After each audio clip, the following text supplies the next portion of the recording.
आज का प्रातःकाश है 21 जून 1968 शुक्रवार।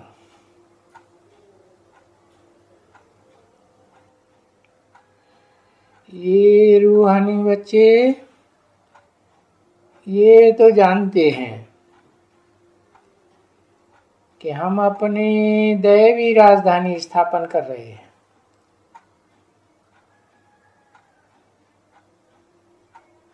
कौन से बच्चों की तरफ इशारा किया? रूहानी बच्चों की तरफ। कुछ जिस्मानी भी बैठे होंगे, तो जो जिस्मानी बच्चे हैं वो तो जरूर अलग अलग धर्मों के नुमाइंदे होंगे। जो देहधारी धर्म पिताएं होते हैं, देह अभिमानी, उनकी धर्म में कन्वर्ट होने वाली आत्माएं, उनकी तरफ इशारा नहीं किया। बोला ये रूहानी बच्चे। वो जानते हैं। क्या जानते हैं? भूल गए कि हम अपनी राजधानी स्थापन कर रहे हैं। किसको ये ख्याल है कि हम राजधानी स्थापन कर रहे हैं?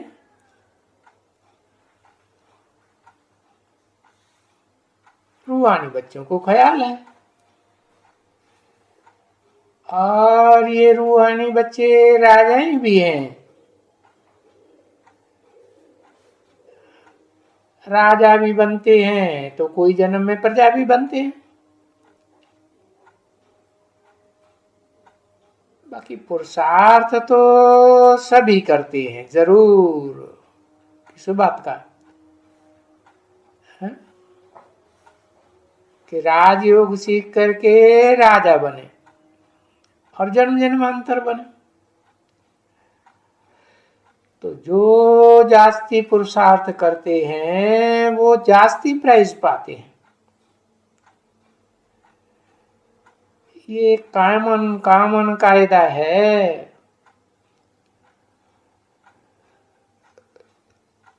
और तुम बच्चे जो रूहानी बच्चे हैं वो तो कोई नई बात है तो नहीं कर रहे हैं। कल्प कल्प तुमने ये पुरुषार्थ किया है राजा ही पाने का। तुम तो ये बगीचा, इसे दैवी बगीचा कहो।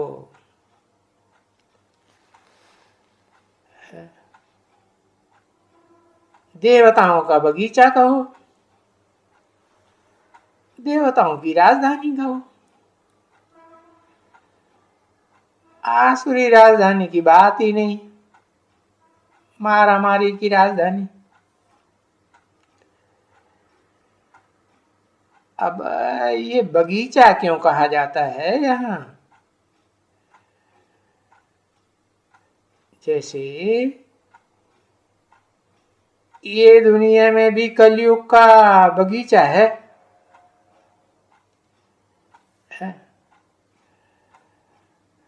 भले वो कांटों का बगीचा है, दुखदाई जंगल, जानवरों का जंगल है।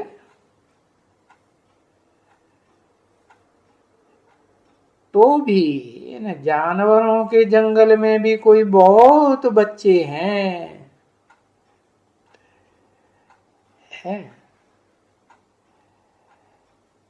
जैसे उन दुनियावी बगीचों में फूल देने वाले, फल देने वाले होते हैं ना, बहुत से पेड़ पौधे होते हैं। ऐसे ही ये चैतन्य बगीचा, इसमें फल देने वाले भी हैं, बहुत हैं।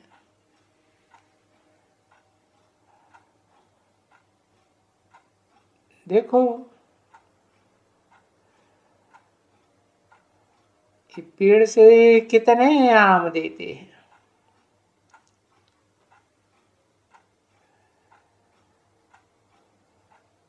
कोई पहले आम देते हैं, तो कोई संतरा देते हैं, कोई फलाना देते हैं, कोई न कोई चीज देते हैं। तो इस दुनिया के बगीचों से, कलयुगी बगीचों से तुम बच्चों के बगीचे का मिसाल दिया, तो ये भी है ना ऐसे बच्चे।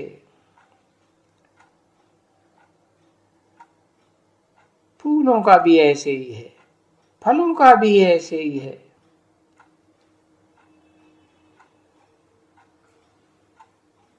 फूल तो हल्के होते हैं,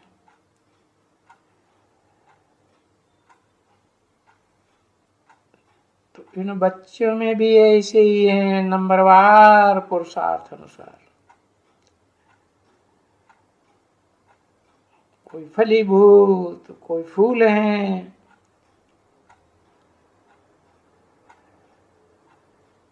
जैसे वो गाते हैं ना, कोई सुमन फल, कोई सुमन प्रद, कोई फल ही केवल लागहि है।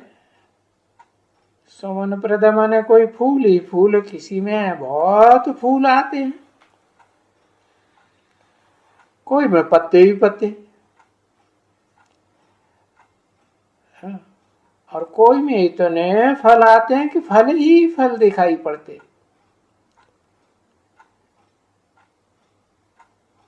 तो देखो, उस कलयुगी दुनिया में भी ऐसे ही होता है।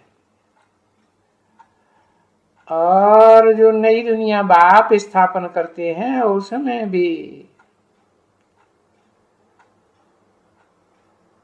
अब कोई देखो हल्के में हल्का फल, बहुत कम फल देते हैं। ऐसे झाड़ होते हैं ना,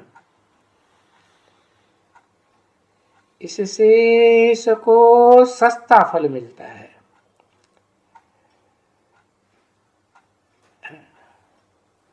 बहुत आमदनी नहीं होती है। तो ये भी एक फल देने वाले बगीचे हैं, भांति भांति के हैं।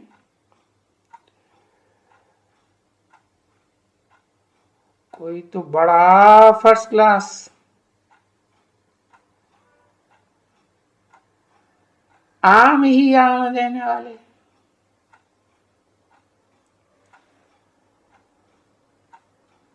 आम को फलों का राजा कहा जाता है ना।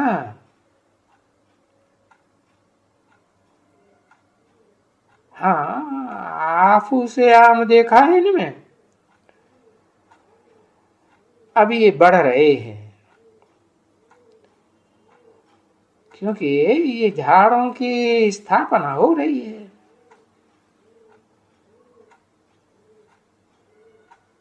फूलों के बगीचे का कहो, फलों का बगीचा कहो, कुछ भी कहो, अभी स्थापना तो यहाँ हो ही रही है। आस्ते आस्ते कल पहले मुआफिक मीठे भी बन रहे हैं, और जो फूलों के पौधे हैं वो खुशबूदार भी बन रहे हैं। फूलों के पेड़ भी होते हैं। तो नंबरवार पुरुषार्थ अनुसार सब हैं, परंतु हैं तो वैरायटी। देखो, आते हैं बाप बागवान के पास,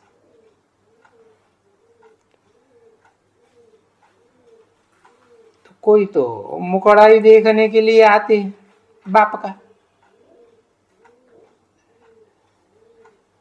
ये जरूर है कि हम बच्चों को तो स्वर्ग का मालिक बनाते हैं। किसने कहा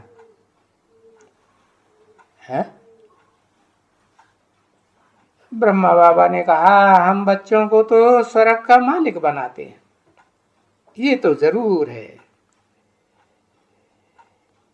ये हर एक के बच्ची में ये जरूर है कि हम स्वर्ग के मालिक बन रहे हैं।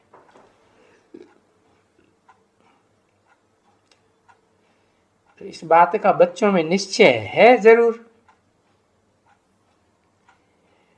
कि ये बाबा बेहद का बाबा है।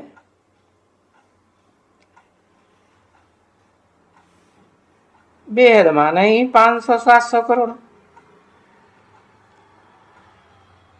जो भी मनुष्य मात्र हैं, तो बेहद का बाबा बेहद का मालिक बनाए रहे। बेहद का मालिक माने छोटा मोटा राजा नहीं, सारे विश्व का मालिक। क्योंकि बेहद का मालिक बनने में तो बहुत खुशी होती है, और हद का मालिक बनने में तो दुख ही दुख है। हद के मालिक कौन से युग में होते हैं? कहेंगे कलयुग में होते हैं, नंबरवार पुरुषार्थ अनुसार है। दुख पाने वाले मालिक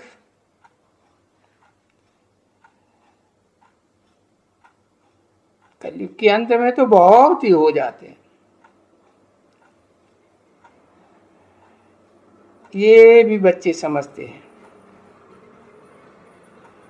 कि ये खेल ही सुख और दुख का है। कोई राजाओं को तो देखो कांटों का ताज, दुखदाई कांटे, और ये सब बात लागू होती है पहले भारतवासियों के लिए।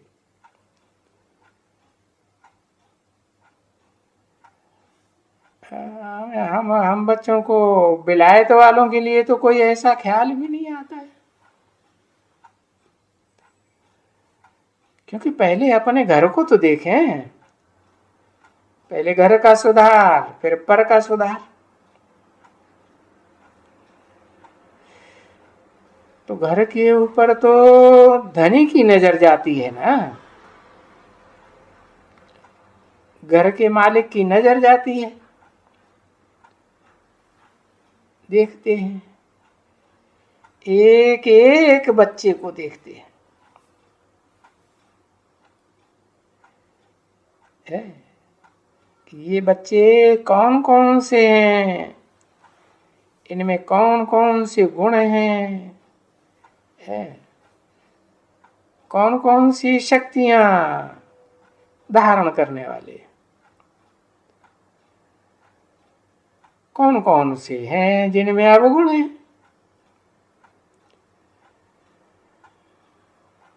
और ये बात बच्चे भी जानते हैं कि हमारे में गुण बहुत हैं या अवगुण बहुत हैं। बच्चों को अगर बाबा कहें कि तेरे में जो जो भी कुछ खामियां हैं वो थोड़ा लिख करके दे आओ, आप ही लिख के आओ, अपने अंदर में जांच करके आओ, क्या क्या तुम समझते हो कि हमारे अंदर क्या क्या अवगुण हैं और क्या क्या गुण हैं। बाकी है तो जरूर, कोई में गुण ज्यादा है, कोई में अवगुण ज्यादा है। बाकी ऐसे तो नहीं है कि कोई संपूर्ण बन गया है। हाँ, ये जरूर निश्चय है कि संपूर्ण बनना जरूर है। क्योंकि संपूर्ण बनाने के लिए ही तो बेहद का बाप आया हुआ है। वो हद के बाप धर्म पिताएं आए इस दुनिया में, एक के बाद एक आते रहे। संपूर्ण तो कोई ने नहीं बनाया,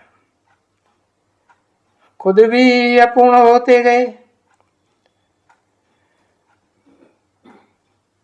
और जिनको कुछ उपदेश दिया वो भी अपूर्ण होते गए। तो उनकी तो बात ही नहीं बनने की। बाकी हम बच्चों को तो निश्चय है कि जरूर संपूर्ण बनना है, क्योंकि कल्प पहले भी बने थे,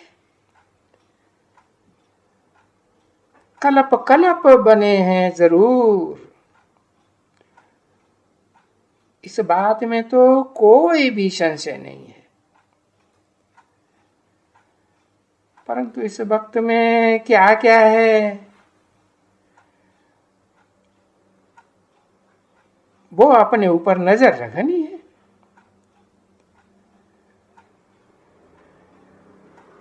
तो बाबा भी ऐसे बच्चों के ऊपर समझानी देती रहती है, समझे ना। है तो जरूर गुण और अवगुण दोनों ही हैं।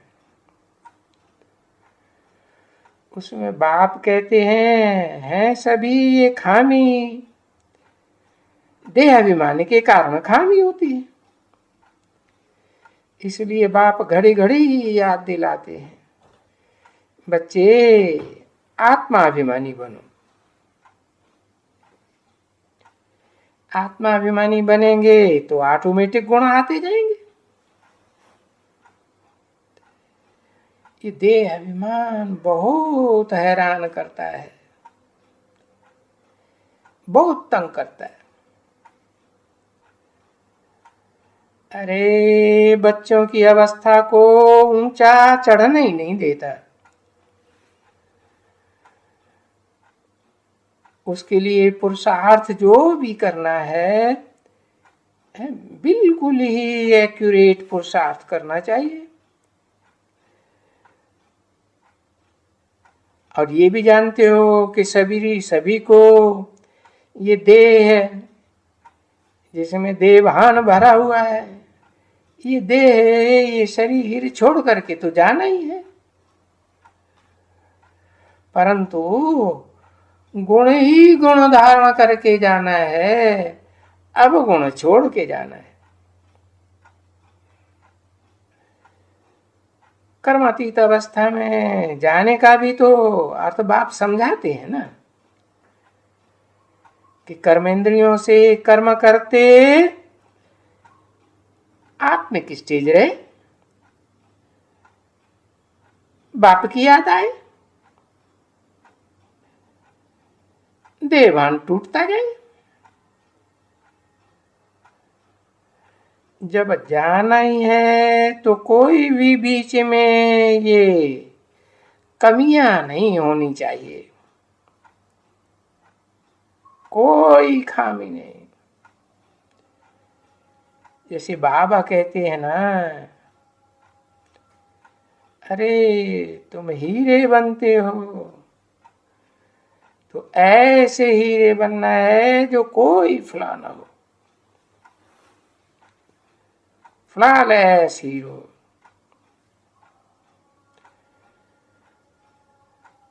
तो फ्ला के लिए तो बाबा कहते हैं ना, क्या फ्ला है हर एक में बाबा तो जानते हैं। ये कोई हीरा जड़ चीज तो है नहीं, ये तो चैतन्य आत्माओं की बात है। कि भाई कोई जड़ चीज हो जिसको कोई दूसरा बैठ कर करके देखेंगे है मैग्नीफाइंग ग्लास के द्वारा, नहीं। ये चैतन्य हीरा अगर चैतन्य है तो जानते हैं, है क्योंकि तुम बच्चे ही तो हो चैतन्य हीरे। तुम्हारा नाम ही हीरा है। किसका? जो सन्मुख बैठे हो उनका नाम हीरा है। और जो बाप के सन्मुख नहीं पहुंच पाते, सन्मुख नहीं बैठ करके पढ़ाई पढ़ते, तो उनको हीरा थोड़ा ही बनना है।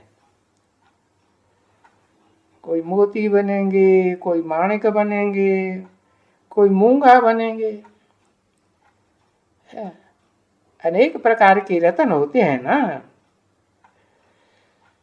बाकी कौड़ी से हीरे बनने के लिए ये गाया हुआ है, हीरा जैसा जन्म मूलक कौड़ी बदले जाए रे। तो ये जन्म तो तुम्हारा पुरुषोत्तम संगम युग में है ही हीरे जैसा जन्म। और तुम जानते हो कि तुम चैतन्य हीरे भी हो। है? अपने अंदर में ये बात अच्छी तरह से जानते हो कि तुम कोई जड़ हीरे नहीं हो। है? सर्जन जानते हैं, पूछते हैं कि बताओ तुम्हारे में कौन कौन से फ्ला हैं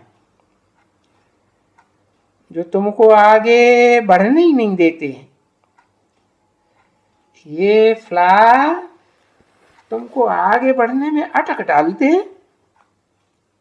हैं ना, डालते जरूर है। क्योंकि फ्लॉलेस के तो पिछाड़ी में बनना है ना। फ्लॉलेस पहले तैयार होगा, फिर नंबरवार। अब हीरे तो बनते हो ना,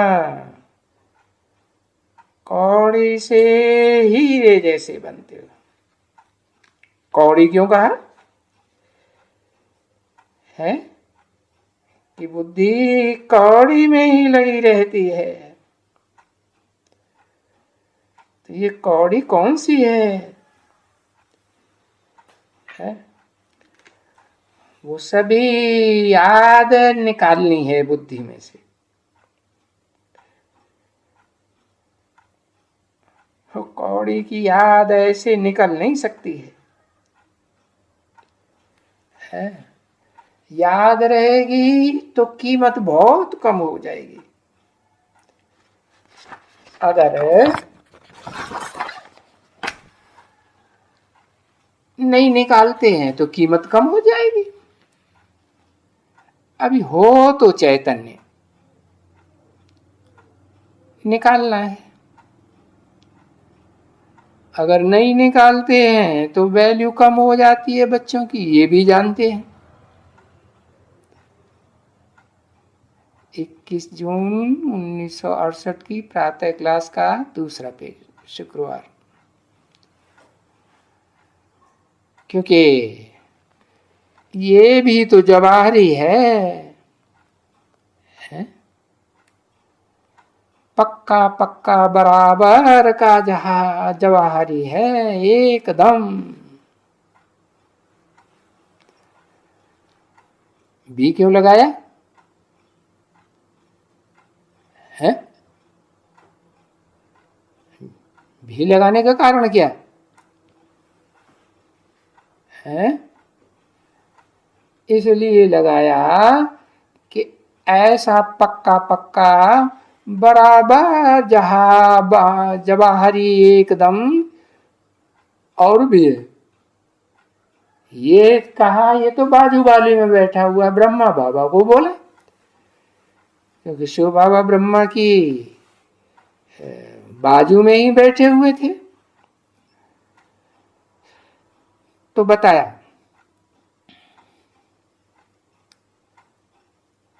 वो जवाहरी में भी, उसमें भी हीरों से तो बिल्कुल इनका सारी आयु, ये बस इन आंखों से हीरे ही देखना है, हीरे ही देखना। ऐसा कभी कोई जवाहरी होगा ही नहीं इस भारत में। जिसे भला हीरे का देखने का और शौक, ये बिल्कुल प्योर हीरा कैसे निकाले? समझा ना? तो ये भी बच्चे हीरे बन रहे हैं, है? कौड़ी से हीरे बन रहे हैं ना। अभी बाबा जानते तो हैं कि बच्चों में फ्ला तो हैं, संपूर्ण तो फ्लॉलेस तो कोई बना ही नहीं है। देखो, बाप अपने लिए भी कहते हैं ना, है?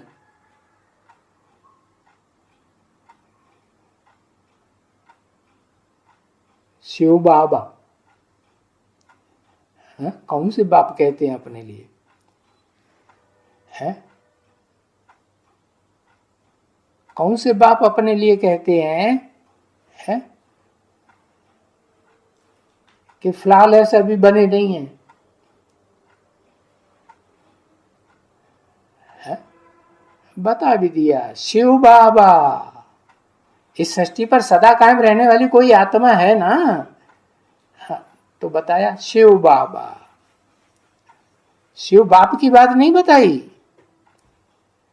उसमें तो फ्ला होने की बात है ही नहीं। तो बच्चों को समझाते हैं, कौन? शिव बाबा समझाते हैं, और ये समझाते समय अपने लिए भी कहते हैं, है? कि सभी हम बच्चे फ्लॉलेस तो कोई बने ही नहीं है। अभी कौन कौन से फ्लॉज हैं, कौन कौन सी खामियां हैं? वो चैतन्य होने के कारण तुम खामियों को निकाल सकते हो। वो जड़ हीरे तो अपने में से खामियां नहीं निकाल सकते, है? और जड़ हीरों में भी खामियां निकालने वाले चैतन्य होते हैं, या जड़ जड़ को निकालेगा? नहीं। तो उन जड़ हीरों में नहीं निकाल सकते जड़ हीरे। अगर निकालना होता तो उनको कट करना होता है, थोड़ा थोड़ा टुकड़ा तोड़ना होता है, काटना होता है। अगर हीरे के बीच में फ्ला है तब तो कुछ नहीं कर सकते,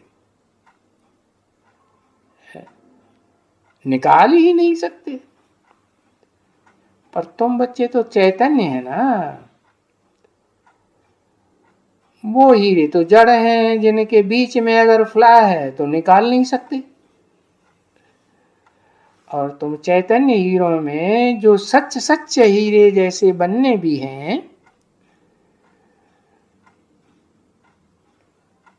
ये तो पक्का है। तो अभी हीरे जैसा बनना है कब? जब कि बाप कहते हैं कि जब ये शरीर छूटे या देहभान छूटे। अभी टाइम तो है ना बच्चे, छूटे तो कुछ भी याद ना आवे, है? देहभान छूटे तो याद कुछ भी नहीं रहेगा। बस बुद्धि में यही है कि हाँ वह क्लियर हो जावे। क्या क्लियर हो जावे? कि कोई भी मित्र संबंधी है, नाना चाचा काका ताऊ फलाना टीरा कोई भी याद ना आए।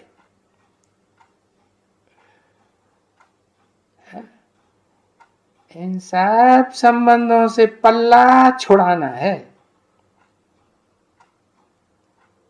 क्यों? क्योंकि संबंध है हीरों से रखना,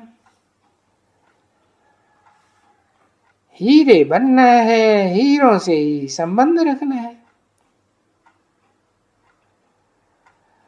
और यहां तो कोई बच्ची दुनिया में तो है नहीं जो हीरा बने। तुम बच्चे बन रहे हो। अरे ये तो दुकान ही है, चैतन्य जवाहरातों की दुकान है ना। तो तुम सब जवाहरी हैं, एक एक जवाहरी है, पूरा जवाहरी। हीरे जैसा बनते हो तो क्या कहेंगे? जवाहर हुआ, जवाहरी हुआ। ओम शांति।